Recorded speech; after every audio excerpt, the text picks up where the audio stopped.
This is the last segment of our program, Talking Points. This is a new program on television, nothing of its kind, in the sense that we're bringing you discussions related to issues that touch our lives here in St Lucia and have, we hope, a balanced view of how these topics are discussed. Basically, we have representatives of a representative, of the St Lucia Labour Party, the United Workers' Party, and one. Now, gentlemen, it's the final segment. I know that's insufficient time to discuss the citizenship by investment program, but it is linked to DSH, and of course, it is a concern for most St. Lucians. I listened only recently to a debate in terms of, these programs as it relates to all the region, and there was not too much of a good thing about it. In fact, one of the persons in the St. Lucia Labour Party who served as the minister, Mr. Jimmy Fletcher, says that he thinks this program should not have been on the table in the first place. So, Mr. George. Yeah, I mean, I think is that something that the SLP has considered that it would be taken off the books, for example? I think it needs to be looked at, especially with the new changes that have been made. We've really cheapened the whole CIP by bringing it down to $100,000 US to compete with Dominica, which has a horrible reputation right now, quite frankly, in the whole CIP arena. We have to also consider that there is a President Trump in the White House, and we don't know if there's going to be any sort of legislation being brought forward by the US in terms of handling CIP, because they have some great national security concerns about it. But the reality is nearly, I think about 50 countries around the world have CIP programs of some form or the other, even rich countries like Malta and Austria in Europe. So I think it's something that we need to look at, but it has to be a high value proposition that you're making. You cannot be going out there and putting yourself at the bottom of the barrel, at this race to the bottom, as Gaston Brown, Prime Minister of Antigua, described. So I think we have to be very careful with it, and it has to be very transparent. Now, there is legislation that asks for reports of CIP to be coming in terms of the number of people who have been given passports to be presented into the parliament. We have not seen that happen yet. And I think this is something that we need to ensure happens, because it is important for people to know what is going on with their patrimony, which is the passport. Mr. Blurry, it's cheaper to get a passport, but at the same time, it comes with a word that was mentioned before, risks. And I've seen some evidence, reported that some unsavory characters, particularly, have gotten their hands on these passports, raising a big alarm. So, what was the idea of having to reduce that particular investment? But the risk you are talking about in terms of the cost. There are individuals who would, regardless of how high you put it, the unsavory characters, you still will find unsavory characters to get. Mr. George indicated, highlighted the situation, the horrible situation as far as Dominica is concerned. Are you saying that the situation is in Dominica is because of the cost of the passports, or was that the controls were not sufficient to ensure that you have the right individual? And you're satisfied that there are controls that are going to prevent us from being in the same situation as Dominica? There has been. There are, and the government is looking critically at it, at all to ensure that these, whatever loopholes, and again, you see a lot of the times we do things, but the constant monitoring and ensuring that things are adhered to. Sometimes, in most cases, that is where we fail. We put the systems in place, we put the mechanisms to ensure that these things work properly, but if you don't police them, then you have the issue. But not we're focusing a lot on cost. We also need to look, the individual, unsavory individual, if we were to maintain the level of the cost as attained before it was lowered by the government, or raise it, the individual unsavory character could still come in as a citizen of Dominica. So that's not an issue. And use the idea of cheapening is not an issue. So I don't see the issue of cost, which is what the government is being heavily criticized for, as the big factor in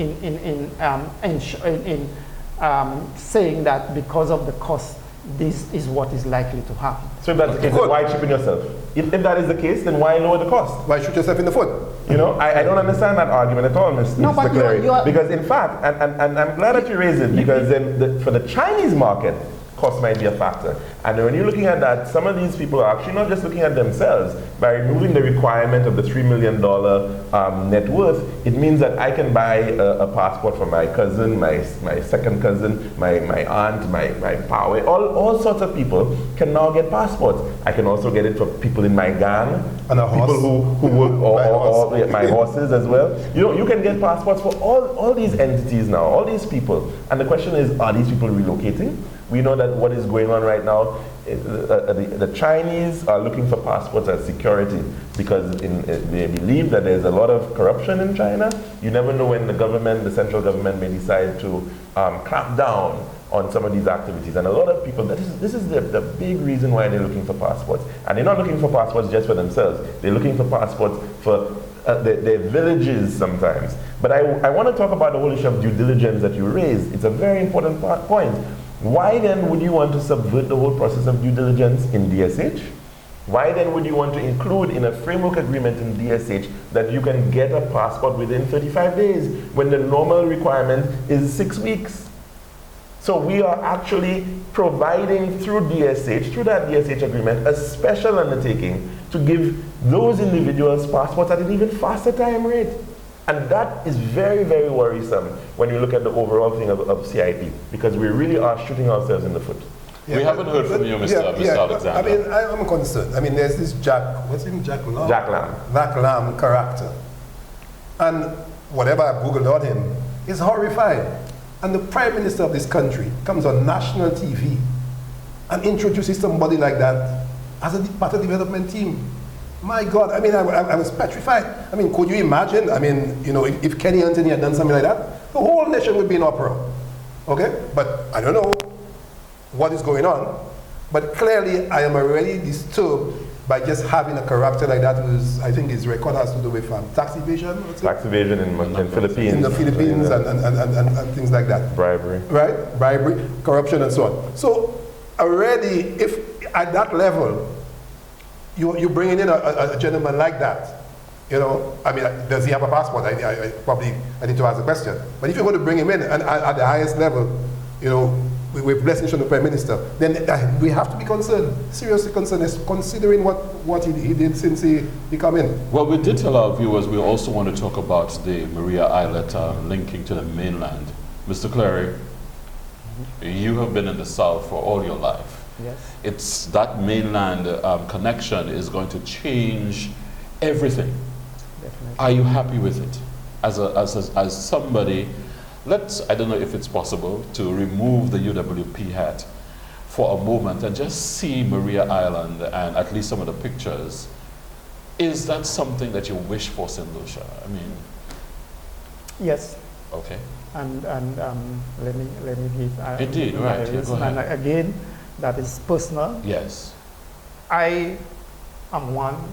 In fact, my career started because of my interest in wildlife and the environment. Okay. I was very much interested in forestry, and hence the reason why I joined the Ministry of Agriculture. Unfortunately, I was not able to pursue the area of forestry which deals with the wildlife and the environment, because at that time it felt that agriculture was probably taking the forefront. And again, Mr. Calix Judge Sr. probably appointed me into the Ministry of Agriculture rather than forestry because of Yes, the his impact father. of his father. Yes. So I am very, very concerned about our environment, and I think every St. Lucian should.